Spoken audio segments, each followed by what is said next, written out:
Are there any major differences in this one from the first one? The major difference really would be the genre we attacked, which is the first one was slasher. I'm gonna slash and gash, cut another hole in your ass. And this one is supernatural. Hey. Yeah, we're gonna need to revisit that entire movie again.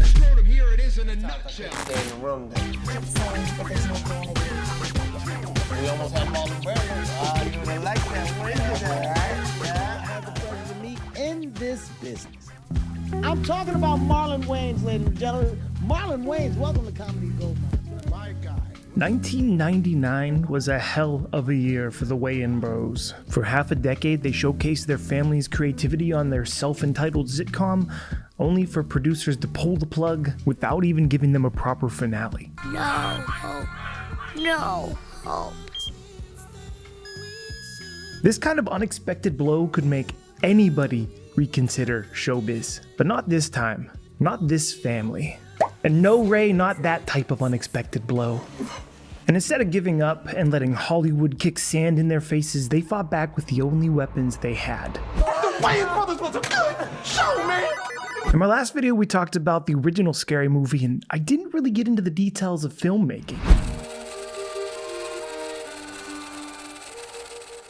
Dimensions Films provided the brothers for a $20 million budget, and even in tier 2000, that was pretty small. From that moment, they devoted their careers to creating long-format content that would ultimately reshape the landscape of the 2000s comedy scene forever. However, the pre-release was good.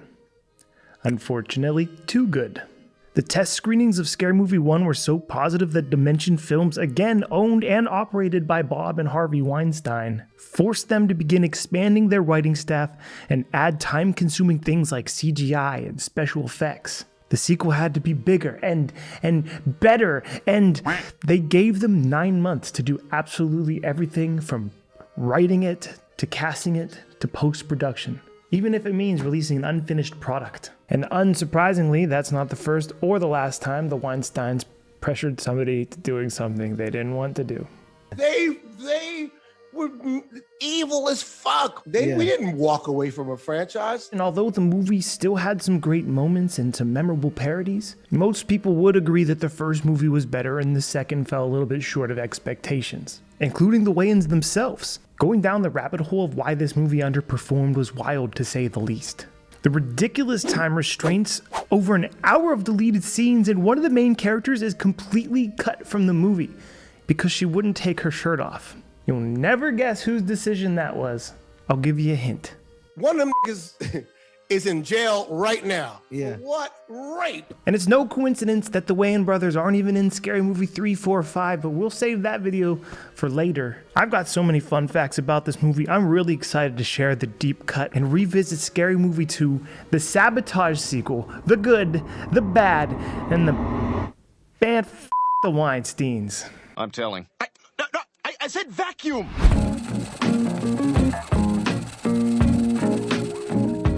Just like the first, Scary Movie 2 cold opened strong with a classic parody. We got Conan O'Brien's friend playing piano, dropping the gamer word, and a bunch of rich white people getting drunk and appropriating black culture. Shake your ass! Watch yourself! 1 minute in, you already know it's a Wayan Brothers movie. This is Natasha Lyonne, and she's about to disrupt the party with the power move of all power moves. The scene goes on for way too long, it's disgusting, and I love it. If I knew for sure I wouldn't go to jail for it, I'd love to show up at like a local town hall and be like, what, you're not increasing Pennsylvania's minimum wage again? And then just paint the carpet yellow. Or in her case, kind of like a brassy gold. You know what, maybe she's not even possessed, she might just be demonically dehydrated. Anyways, her mom shows her some tough love and off we go. Next they call a priest to the house to bless it, and it's freaking James Woods. I have James Woods. James Woods has such a serious demeanor, and he's usually portrayed as a serious, over-the-top character, but when he gets the opportunity to play this raunchy, over-the-top comedic priest, He's insane. And finally he got to do it in the movie, and that's what he's saying the whole time. It was like, you know, putting a crackhead around some crack, and he was in this world. He's like, what if I did this? Yeah. Oh, you know what could be funny if I did this right here? Yeah. Wow, I came with another idea. What if I did this over here? he improvs a lot of his lines too, like when he sees this girl for the first time, his Fuck this. Completely improvised. One of the few benefits of them doing the parody under the Weinstein budget is that they do have access to all the original intellectual property that they're making fun of. So when you hear things like the Exorcist theme, it's pretty legit. And fun fact, the demon girl's tongue is the actual prop tongue from the original Exorcist. Man, I would keep that thing on the wall. Maybe I'd put it up in Ray's glory hole. I think now's a good time to tell you the first person offered the role of the priest wasn't even James Woods. It's President Bill Clinton. Imagine that. I think you'll like it. You're black, I'm black. I think you'll like it. After he politely declined, they got the Godfather himself, the greatest actor of all time, Marlon Brando. Even though he was literally dying, Marlon showed up to film his scenes, but he was already so sick with pneumonia that he struggled to deliver the lines.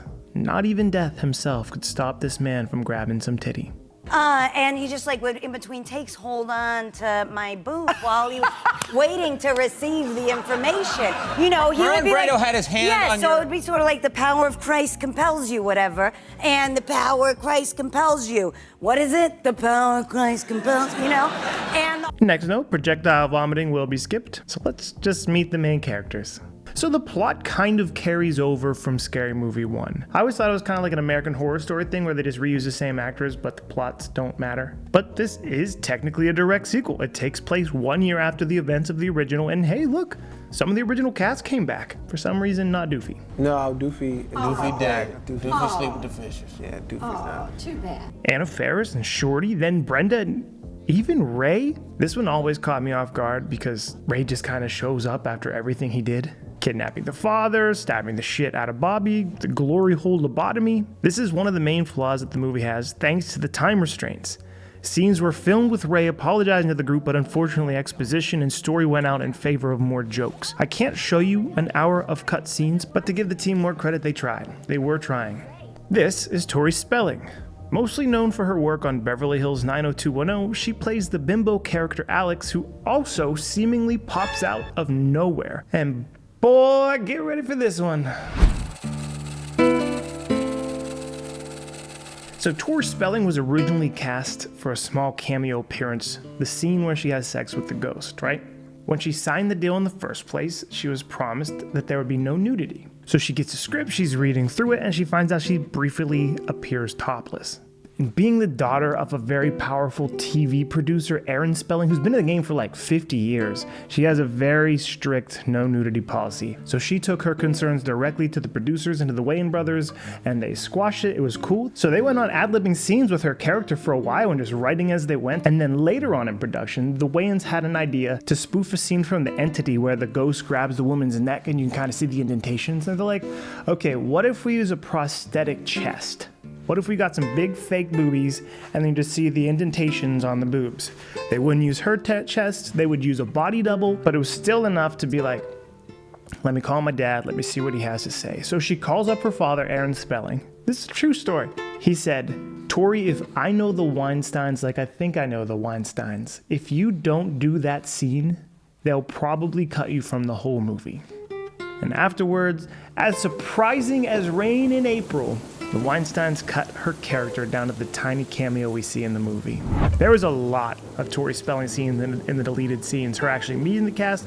It's pretty funny, and the worst part is, dude, Ray treats her like shit, and it's hilarious. And unfortunately, we never got any of that chemistry on screen. You stay away from me too! Crazy bitch, I don't know you. The story starts unfolding more when we meet Tim Curry, who I will never see as anybody else but Nigel Thornberry. This is where we start to get the supernatural plot. Basically, there's a haunted house, and they want to record evidence of evil spirits that live in it, and their theory is people who have had a near-death experience should flare up the evil energy inside the house. Where did you find these kids? Sir, they're all survivors of the Stevenston County Massacre. Oh, smashing! I was like 11 when this movie came out, so I never really noticed the plot connection to the first movie. So there you go. Together, these two trick the group into thinking they're doing a sleep study in a haunted mansion for university credits, and off we go. Listen, I hate Buddy. Christopher Masterson is such a good actor and funny as hell, but his character Buddy is like the small P.P. Greg of Scary Movie 2. Would you make fun of a guy in a wheelchair, huh? Would you? He's also Francis from Malcolm in the Middle. If you could just find it in your heart to forgive me. And I think Francis is the perfect name to belittle him for the rest of the video with, so here's Francis getting friend-zoned in the first 2 minutes of screen time. Sure. Yeah, cool, they're friends. Okay, see you later, friend. All right, pal. Poor friend-zoned Francis. Anna Faris singing terribly and swerving off the road will always crack me up. When she pulls her directions up, we get a ton of movie references: Crystal Lake, Amityville, Elm Street, all of the classics, but if you reach Compton, lock your door, bend over, and kiss your ass goodbye. Alas, the worst character in the movie. You ever seen a bird take this big? I've always hated that freaking bird, and if you feel the same, I think you're gonna enjoy the outro of this video. Alas, the best character in the movie. Hanson the Caretaker is probably the best original character they've ever created, I think, in any movie. Doofy was really good in the first, but Hanson definitely takes the cake. Or in this case, the mashed potatoes. So it gives Cindy a hand and a tour of the estate, and I never understood why he walks backwards. If anybody knows in the comments below, why does he walk backward? I feel like I should know. Next, while Nigel Thornberry and Wheelchair Man are going over the peep cams, nice, Hanson shows up to let them know the party's arriving. And this kicks off a great little roast session, and I gotta give it to Handyman this round. Oh, aren't those cool new skates? Now you be careful with those. You don't want to fall and break something. Very funny scene. Dude, I can't imagine being there in person and just hearing them riff back and forth about each other's handicaps. Tim Curry can't hold back his chuckle. Oh, come on. You gotta be quicker than that, eh, Cup? I hate you, friend zone Francis. I hate you. Another chick from Beverly Hills shows up. Her name's Theo. The entire room simps like a tier 3 sub. I love how Dwight's wheelchair just rolls into frame. I've seen a lot of body horror and like gross out humor in my life, but Hanson just does it so well over and over again. It's not even a lot, but this man is nasty. I don't know what the hell that is, but I'll lick it anyway. Up and down. Me on about the 6th date. Gonna pull that off and BAM! That just kicks it up a little bit. Was that an Emerald Lagasse bam? Bam, bam, bam, bam, bam, bam! And I forgot all about Emerald Lagasse's bams. You want to take it from here, Bam Bam? Bam, bam, bam, bam, bam! You want to take it from here, Emerald? Bam! And this is about to take a hard left turn for the 90s kids. I'm warning you. Speaking of shows that I forgot about, while Hanson was teaching me about the anatomy of a turkey, it triggered long-lost memories of Talk Sex with Sue Johanson. Do you remember that show? Oh, it's a dirty job. Somebody's gotta do it. You would sneak watch it in the middle of the night at like 11 p.m. and learn about sex ed from a grandma. Yeah, she just died. Like pretty recently, 2023. And I just found out because of this damn turkey scene. And it hurts my soul. Sue Johanson, you absolute legend. I hope the clouds in heaven vibrate.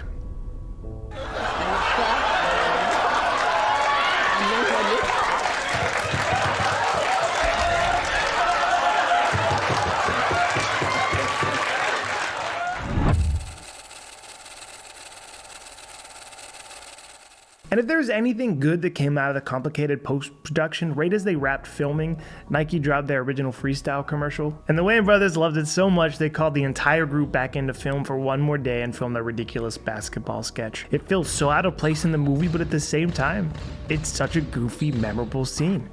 Good call on shoving that in there. Not you, Ray. So Cindy's walking down a hallway and she hears a voice calling for her. And it sounds exactly like... Who is it? Charlie! Charlie! I remember Charlie the Unicorn. Cindy, it's a magically employed on Cindy.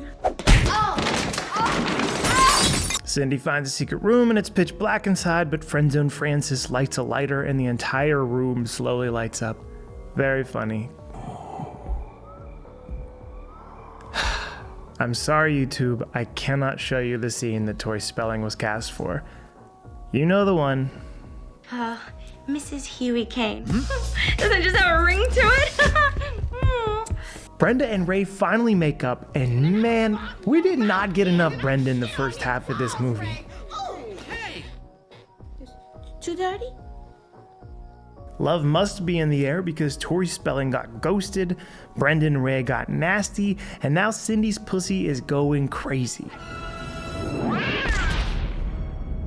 Rocky parody. It's funny. It's good. Speaking of scenes I can't show on YouTube, the clown we saw early in the movie, probably a nod to It.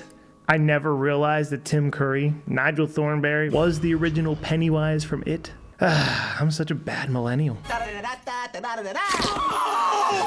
Dude, I don't even know where to begin with the monster marijuana scene, but I feel like I can't leave it out. My only issue is, where the hell does it go? His weed rolls him up and smokes him, scoots out the window, and then abandons us like Doofy.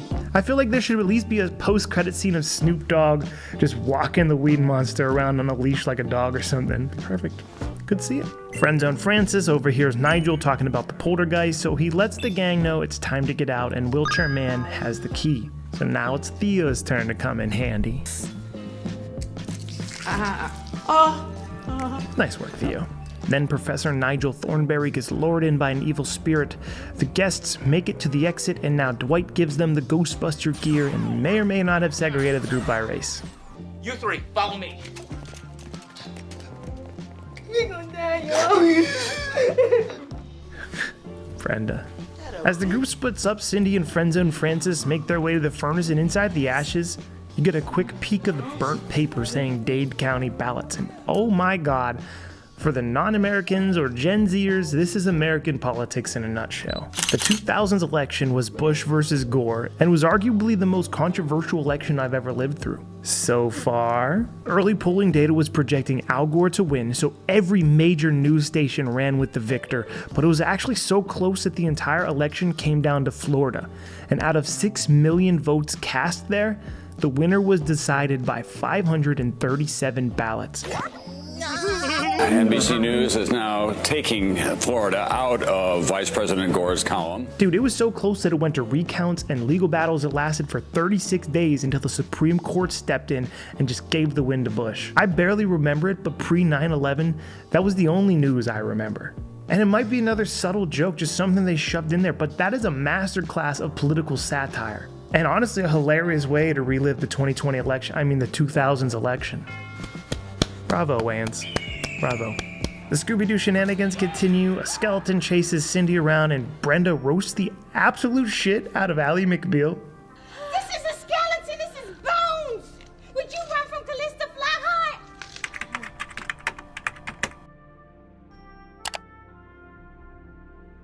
And finally, Wheelchair Man meets his match, and it's not round 3 with the handyman. It's Wheelchair Ghost Man.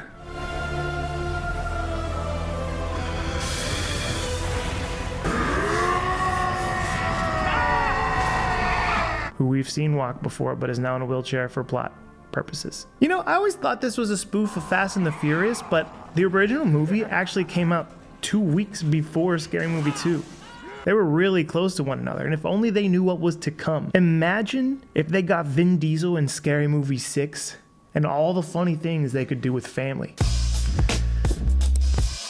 Actually, never mind, please don't do that. Dwight gets launched from his chair and just hangs off the balcony. They give him 2 options. Come on! Or presumably fall to his death. And he chooses the latter. Well, he wishes he could choose the latter. Huh? Top tier Shorty moment right here. You drugged him! That's all his stuff. So Hanson's possessed now, and it's up to the girls to stop him. Yeah, 2000s Charlie's Angels style. It's a shame that Tori Spelling isn't even in this scene because her dad that we mentioned early was the director of Charlie's Angels. Why aren't you in uniform?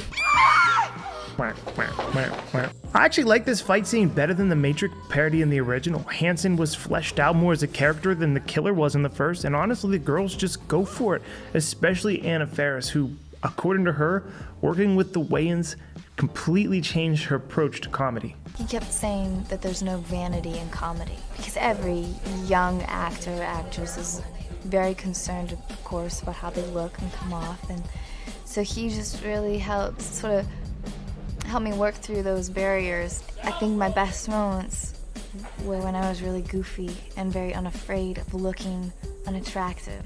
The drunken monkey. Ooh, ooh, ooh, ah, ah. Dude, these guys truly do not give a fuck what they look like when they're playing characters or writing jokes. And it's something that they teach to their talent. Do you think Marlon cares about how he looks when he's playing Shorty? Hell no. And it's that confidence that brings him to life. I can't feel my legs. You never could. Major Payne reference? And how did I forget their brother Damon Wayans was Major Payne? Another great movie. Even though he's not in this movie, I don't think anyways, Marlon says Damon is the funniest of the Wayans.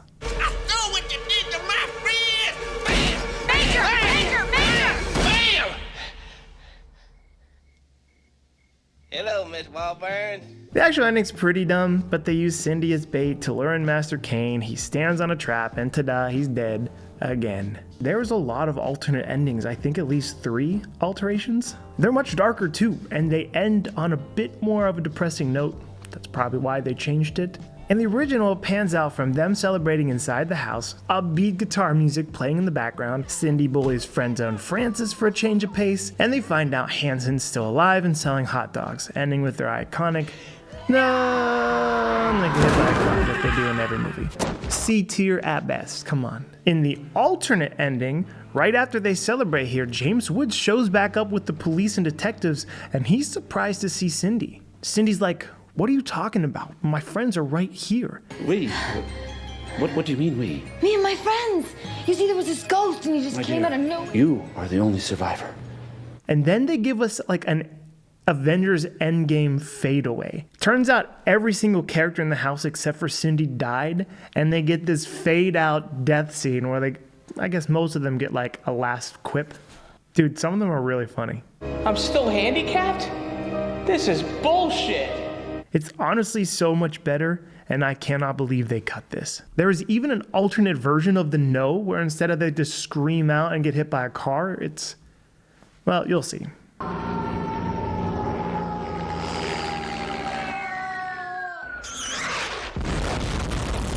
As far as alternate endings go, I feel like they definitely should have kept James Woods in. Give us a little question mark at the end. As for the rest of the deleted scenes, I saved the best for last. Remember that bird I hated so much? Good idea, Shorty. Hell yeah. I told you. A little bit of hot sauce, that little bird tastes just like chicken, son. Much better. Scary Movie 2 holds up, and I think the confidence of the Wayans brothers and their consistency to make fun of everybody and anybody is refreshing. I will probably always wonder how good of a movie it could have been without Weinstein's involvement. But right now more than ever, dude, Hollywood executives and foreign investments are gatekeeping comedy and what you can and can't make jokes about. Maybe we need the Wayans to come back with Scary Movie 6 now more than ever. As always, my name's Adam. This is Nerdy Bit.